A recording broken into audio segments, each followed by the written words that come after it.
Tanong ng dating Pangulo kay Speaker, magkano na ang binigay ni Speaker sa inyong mga left? Kasi baka yung pera na binigay sa inyong extra sa inyong mga salary. Ayan, ayan. Ito yung mga Pilipino na mga congressman na mga nagsisilbi, mga representatives nyo. Ayan, yan sila. No. Yan ay napaka-concern sa inyo. Yang tatlong yan. Pabudol kayo ulit, ha? Mga projects. Yung tawag nilang pork barrel. Yan ang nagagaya ko siya. Dapat malaman ng Pilipino. Ngayon, gusto ko nga malaman, sabi ko nga, open the box. Yan ang gusto kong tignan kung magkano na ang nakuha ninyo sa gobyerno na naibigay sa kamay ninyo. Gusto namin tignan. Magkano na daw ang nabigay ni Speaker sa mga makakaliwa? Nakakatakot po yan, ha? Huwag niyong binibiro yung mga makakaliwa na yan. Ha?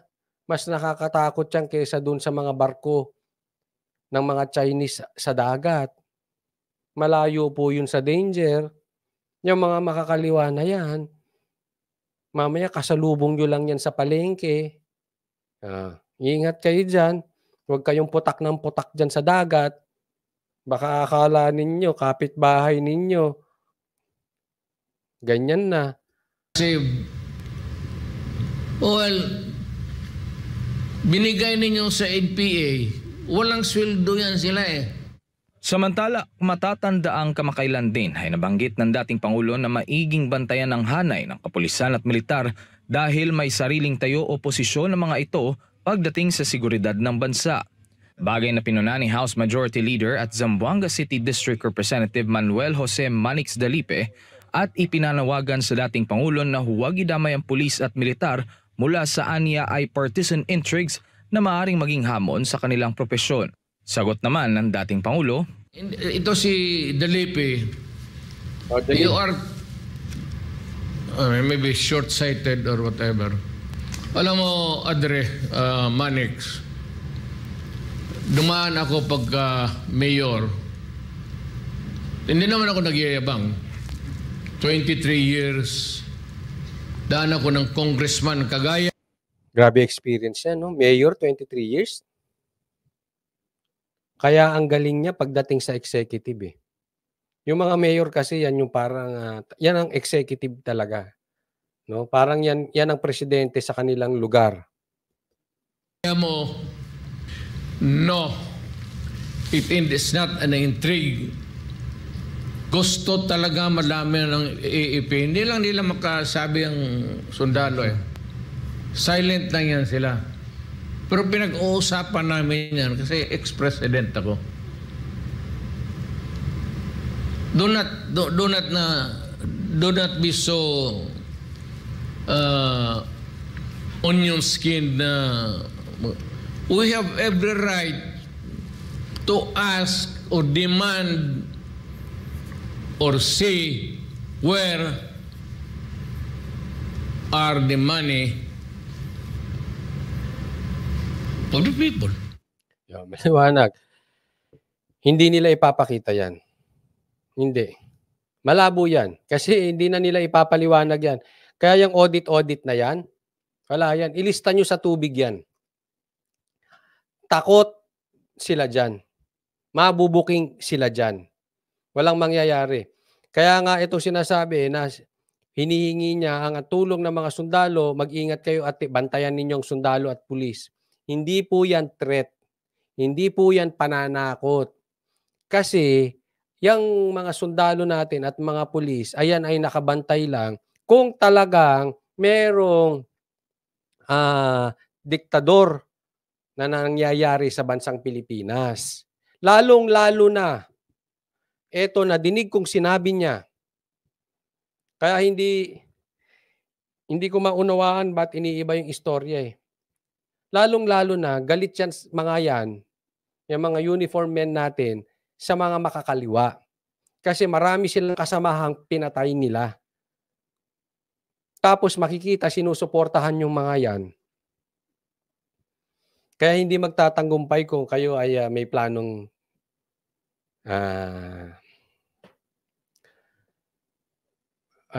impeachment. Tapos nakikita nila sinusuportahan niyo yung kaaway nilang mga makakaliwa. Hindi kayo susuportahan ng mga uniform men natin. Yun ang ibig At sabihin. bilang Vice Chairman ng NTF-ELCAC at DepEd Secretary, layo ng anak nitong si VP Inday Sara na tuluyang mawakasan ang terorismo sa bansa. Ngunit una nang inihayag na wala itong ambisyon na tumakbo sa pagkapangulo. Kaugnay nito ay nabanggit din ni Dalipe na masyado pang maaga para pag-usapan ang umano'y ambisyon sa pagkapangulo ni House Speaker Romualdez. Sagot naman ng dating Pangulo, dapat na maging maingat si Dalipe sa mga binibitawan nitong salita. Alam mo, kayo, Dalipe, and company, remember this. The presidency is God-given. Yun. Period. Ako, completely, 1,000% naniniwala ako kay PRRD. Presidency is God-given. Nakatadhana yan. Meron akong ikakwento sa inyo. Merong isang hari na tinalaga ng Diyos na maging hari. Pangalan niya David. Pinangakuan siya magiging hari, pero pagkatagal-tagal hindi siya nagiging hari. Yung hari, pinapatay pa siya. Gusto siyang patayin, pinapapatay siya, kinakalaban siya. Lahat nagalit. Kasi, bakit? This is another story of David and Goliath. Kaya nga minsan compare ko dito si Sarah as the David. Talagang siya.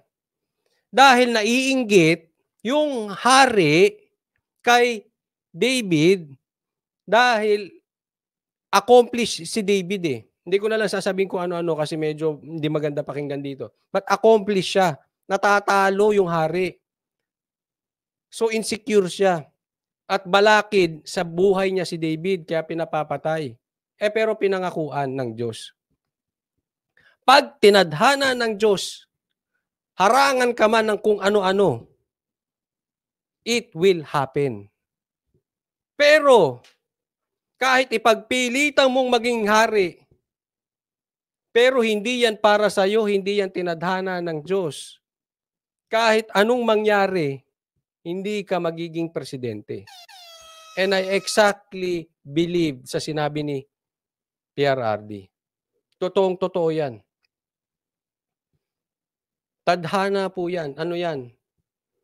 Blessing yan. Kaya, sa madaling salita, you do your part. Kung gusto mo yung ambisyon na yan, walang masama dyan. Pero, wag mong pilitin. Baka dumugo. Kasi kung para sa'yo yan, para sa'yo yan. Yan rin ang sinabi ko kay Inday. Hindi ko nga alam bakit ako na presidente hanggang ngayon anak ng... Totoo. Hindi mo talaga... Wala akong pera, wala akong ano. Basta, alam mo, pag ayaw ka ng Diyos maging presidente, patayin ka niya.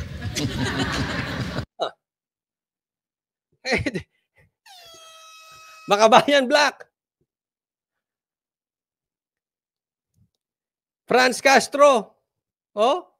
Kasuhan niyo ulit si PRRD. Grave threat. Patayin ka raw niya. Iba na naman ang intindi nila dyan. Mga bubita kasi. Demanda na naman yan. May nagsabi dito. Grace Norgard. Pag andyan ang smart magic, mananalo si Romualdez at Sandro. May punto ka, Grace Norgard. Pwede. Pero sa isang banda, sundan ko yung sinabi ni PRRD na alin? Ang presidency is a God-given. Pag ginusto ng Diyos, mangyayari. At yan ay blessing ng Diyos. According to PRRD and according to the Bible, totoo po yan. Kaya, kahit na sabihin natin na may smart magic pa, I believe 1,000% God is above smart magic. Maraming paraan gagawin ng Diyos kung yan ay para talaga kay Sarah or kung kahit panino yan. Tama yung sinabi ni PRRD. Pipilitan mo, patayin ka niya. Oh. Sabihin lang ng Diyos, huwag kang huminga ng 30 seconds, patay. 'Di ba? Sabihin lang niya na yung sakit mo, hindi niya naaawatin, patay. Oh. 'Di ba? Kasi hindi talaga para sa iyo, pinipilit mo. Pero kung para sa iyo 'yan, hindi ko sinasabing maging passive ka, you be proactive, you do your best para makamtan mo 'yun. But at the end of the day, nasa Diyos pa rin ang pagpapala. Estrella Rono. Medyo kasi mapupunta tayo sa paano yung naging presidente na nandaya? Ito po sa aking paniwala. May purpose ang Diyos diyan. Sa lahat. Sa lahat ng bagay. Kahit yung mga hari dati na masasama, hinayaan ng Diyos mangyari yun eh. Same thing na may mga bagay na hinahayaan ng Diyos na evil na nangyayari. Posibleng may ano yun, may magandang plano ang Diyos doon. Halimbawa, matigas ulo nyo eh. Tuturuan ko kay eleksyon. Diba? Parang ano yan, parang bisyo. Sinabi ko, bawal yung bisyo na yan. Bawal, bawal, bawal. Ilang beses ka inaawat ka ng Diyos. Bawal yan. Nahuli ka na, hindi ka nakinig. Nakulong ka na, hindi ka nakaling, nakalabas ka ulit. Bawal yan. Paulit-ulit ka. O sige, ayaw mo makinig talaga. Pinagsasabihan na kita. Ibigay ko na sa iyo yung bisyo mo. Ayaw makinig eh. O. Para maturuan ng leksyon. Possible, ganun din. Pagka may mga nangyari, bakit nanalo yan? Tigas kasi ng ulo natin eh. Di ba? Panatiko tayo. Hindi. With smart magic not smart magic, let's admit, mga Pilipinos, may pagkapanatiko tayo, di ba? May mga umaamin nga dito na budol eh. Di ba? Oh. So, hindi natin matatanggi yun. But anyway, tama yung sinabi ni PRD. Ihulog yung eroplano sa sinakyan mo, o madisgrasya ka, o heart attack ka. Ganun lang yan. God will eliminate the others to pave the way for His chosen. Salamat, Coach. Babawiin din pala. Okay na ako. Kaya nga, we trust God, and then since we are a Christian country, we trust God, and we surrender everything to Him. As we do our part, we do our best, the result, we surrender to God. Ganun lang naman yun eh. Minsan, hindi maganda nangyayari. But then again, kaya nga mo nga sinurrender eh. Dapat complete surrender. You don't surrender 99%. You surrender 100%. Sabi nga, di ba? Sabi naman ni Hani, same yung kapitan, nanalo, pinatay nung unang araw. Di ba? Si David, ang daming gustong pumatay kay David. Nangyari naman yung plano ng Diyos eh. Di ba? Yun. Yes. God-given talaga yung leadership. Yes. So, Adre, magdandahan ka lang. I know that. Dahan. Easy lang kayo. Easy lang. Pero sa akin kasi ganito. Ako naniniwala, dapat talaga magbanata ng mga politiko. But not now. 2027, pag marapit na eleksyon, mang na makita ng tao kung sino talaga ang matino. Sino talaga yung hindi magandang ginagawa, ibulgar ninyo. But for the meantime, trabaho muna. Magkasundo muna kayong lahat para pababain nyo yung presyo. Isipin ninyo, ang taas ng presyo, pinag-uusapan, impeachment. May panahon. There is a time for everything. Sabi nga, there is a time to sleep, there is a time to work, there is a time to eat. Now is the time to work. Oh, and there's a time for election. Napakaaga. Wag muna.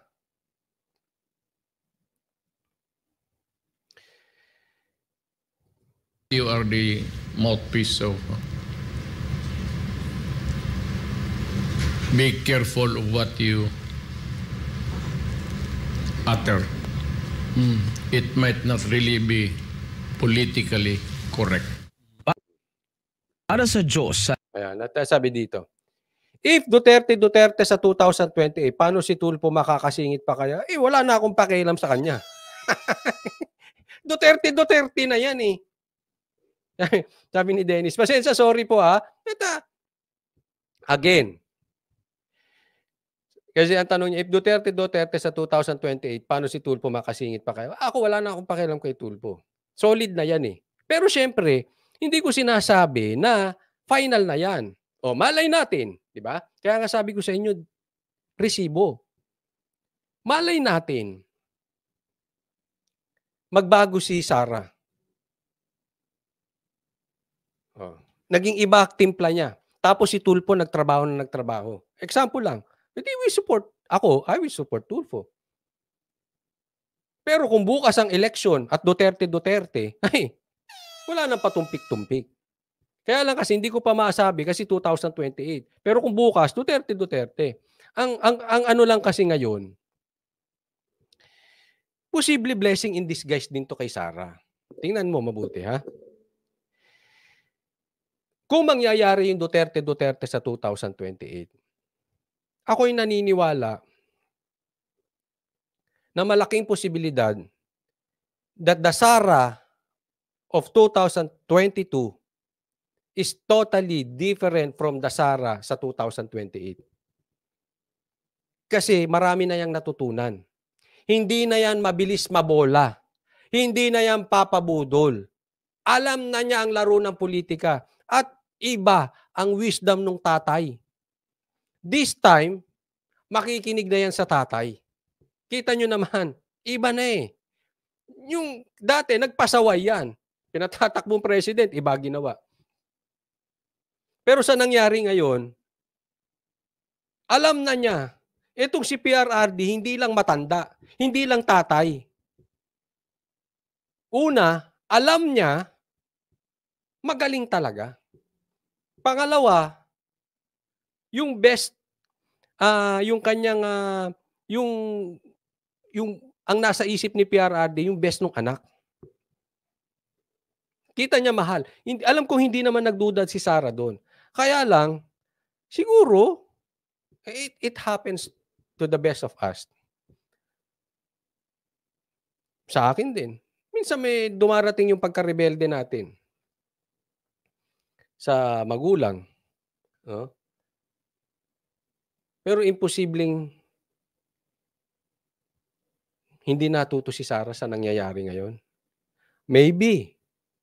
Ako'y naniniwala ako sa mga bagay-bagay. Kung talaga si Sara ang tinadhana ng Diyos, hindi ko pa alam kung si Sara talaga ang tinadhana ng Diyos para maging presidente sa 2028, God is preparing her. Yung nangyayari ngayon is a preparation. Tatandaan po natin, yung mga nangyayari sa buhay natin, God is preparing you to something bigger. Bigger than what you expect, bigger than yourself. Kung hindi nangyayari ito, pa-relax. Baka hanggang ngayon, nabobola pa si Sara. Di ba? Dahil sa nangyari ngayon, ay, ang talas. Ang talas na ni Sara. Hindi na siya mabobola.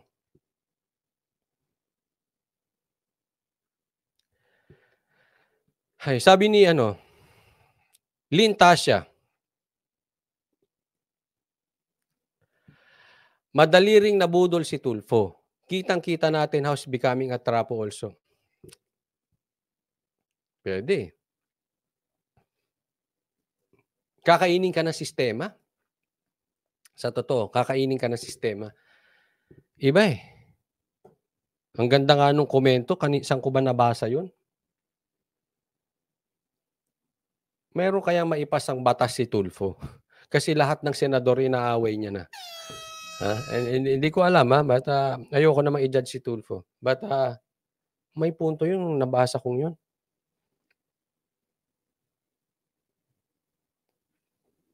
Malay nyo, nangyayari ngayon, blessing in disguise. Maging Duterte.